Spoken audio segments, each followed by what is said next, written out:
هرات په افغانستان کې یو له لرغونو او تاریخي ولایتونو څخه ګڼل کیږي او ډیری تاریخي آثار په همدې ولایت کې ځای پر ځای شوي دي.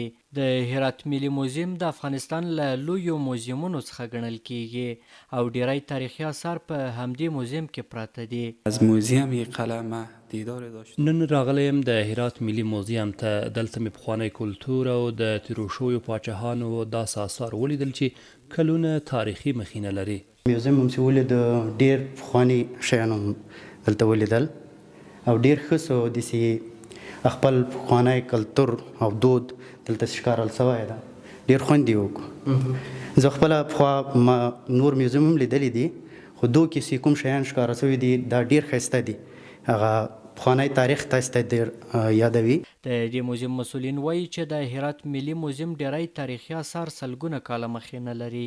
د دوی په خبره دې موزیم ته هر ورځ زیات شمیر کسان د دې تاریخي آثارو د لیدو لپاره راځي او د دوی هڅه دا ده چې د هرات ښار له نورو برخو څخه هم هغه تاریخي آثار دې موزیم ته راولېږدوي چې تر اوسه نه دي راوړل شوي. فعلا بیش از 3000 نوع اثر داره. په دې موزیم کې اوس مهال له 3000 ډېرې تاریخي آثار شته او دغه آثار د دې موزیم په دریو برخو کې د لیدلو لپاره ایښودل شوي دي.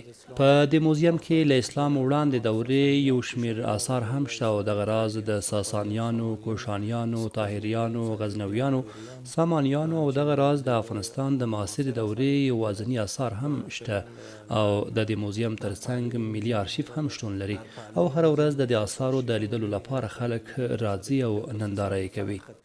دغه راز په هرات کې د جهاد په نوم بل موزیم هم د خلکو لپاره ډیر جالب او په زړه پورې ځای دی.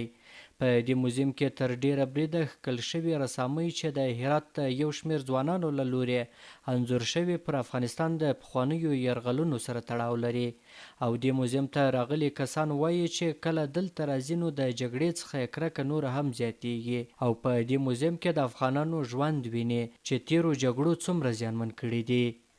یو تاریخي موزیم دی په هرات کې. نو اوس موږ نن راغلي یو د انډیوالانو سره دلې وګورو د افغانستان تاریخي شیان وګورو موزیم کې. نو وګرځېدلو دلې دا اوس هم ورته ګرځو. دلې به والا کله چې هلته کښته ورغلو هغه ټانګانو دا خلک مو سره ولیدل ډېر حیرانه سونه. له دې موزیم څخه زموږ هدف دا دی تر څو راتلونکی نسل په دې باندې پوه شي چې جګړه هیڅکله ګټه نه لري او تل ورڅخه کرکه پکار ده. دلته هر کال د ښوونځیو زده کوونکي د دې موزیم د لیدلو لپاره راځي. جنګ هیڅ راز ګټه نه کوي او مفهوم نه لري. اوس مهال افغانانو ته ښه فرصت په لاس ورغلی او هیله لرو چې له دې فرصت څخه ګټه پورته کړي او د تل لپاره د جګړو لمن ټوله کړل شي. دغه راز په دې موزیم کې د افغانانو کلتور سره تړلې یو شمیر جامې هم د نندارې لپاره ایښودل شوي دي.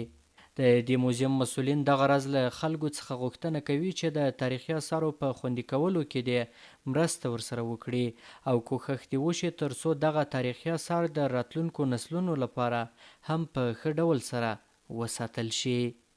احسان الله کریمي، CMG، د هرات ولایت ملي موزیم.